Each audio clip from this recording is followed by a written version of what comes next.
Mapagpalang araw po sa ating lahat. Welcome po sa ating 365 daily devotion with Pastor Russell Ocampo.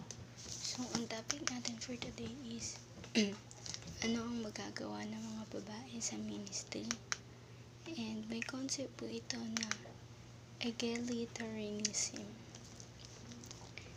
Egalitarianism holds that all roles and functions in the church are equally available to men and women.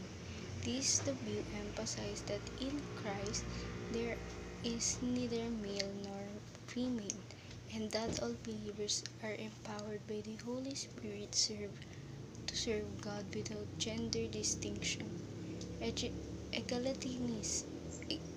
Egalitarianism stands in contrast to complementarism, which teaches distinct role for men and women within the church and the family.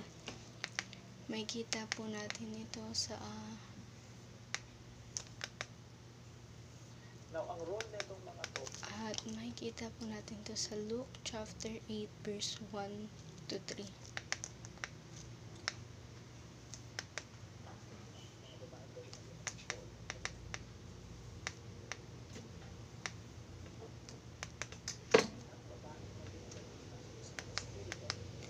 After this, Jesus traveled about from one town and the village to another, proclaimed the good news of the kingdom of God.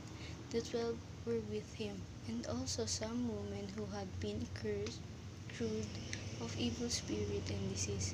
Mary, called Magdalene, from whom 7 demons had come out. Joanna, the wife of Chuza, the manager of Herod's whole household, Susanna, and many others. These women were helping to support them out of their means. And sa Tagalog po, pagkatapos nito, siya ay nagtungo sa bawat lungsod ng mga nayon na pinapangaral at pinapahayag ang magandang balita ng kaharian ng Diyos. Kasama niya ang 12 at ilang babae. Pinagaling mula sa mga espiritu at sa sakit si Maria, tinawag na Magdalena, na mula sa kanya 7 demonyo ang lumabas. Si Juana na asawa ni Chuza, nakatiwala ni Herodes, at si Susana na marami pang iba na nagaloob sa kanila mula sa kanilang mga ari-arian. Ngayon po, share ko po yung mga natutunan ko sa naging topic po natin for today. Simulan po natin sa teaching na binigay po sa atin. First teaching, the Holy Spirit empower all believers. So, yung Espiritu po na ibinigay sa atin ng Panginoon, nakalaki po doon yung kapangyarihan na pwedeng gampanan ng isang babae, ng isang lalaki. Ganon din po yung mga naniniwala sa ating Panginoon. Sa second teaching naman, women are better at providing emotional support. So, tayo mga babae raw, magaling tayo sa pagbibigay ng mga support, lalo na sa emotional support sa mga lalaki or kahit sa kanino pang na pangyayari or paraan. Ngayon naman sa third teaching, women supported Jesus and the apostles. So yung tayong mga babae, sinuportahan natin yung Panginoon at yung mga apostol sa mga i-share nilang mga gospels. Ngayon naman sa application na tayo. First application, recognize the value and gift of women. So, dapat yung mga tao, nire-recognize din nila yung kakayahan ng isang babae. Ngayon naman sa second application na po tayo.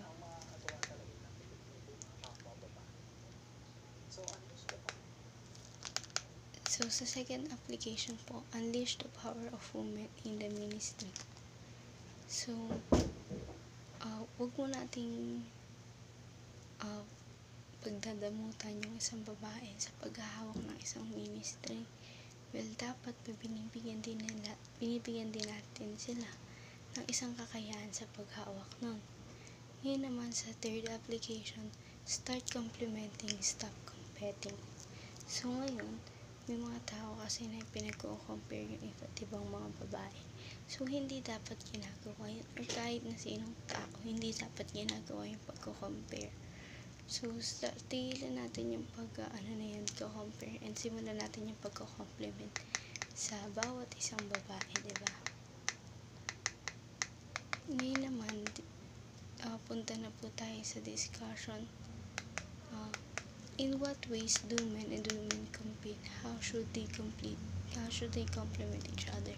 For me, nagko-compete kasi sila sa may mga ginagawa, sa mga kayang gawin ng babae at lalaki na hindi naman dapat. Kasi kahit sinong tao, kaya naman gawin yung isang trabaho na physically fit kasi lagay na yun, babae ka man o lalaki. So, ayun lamang po for our today's discussion. Thank you for watching.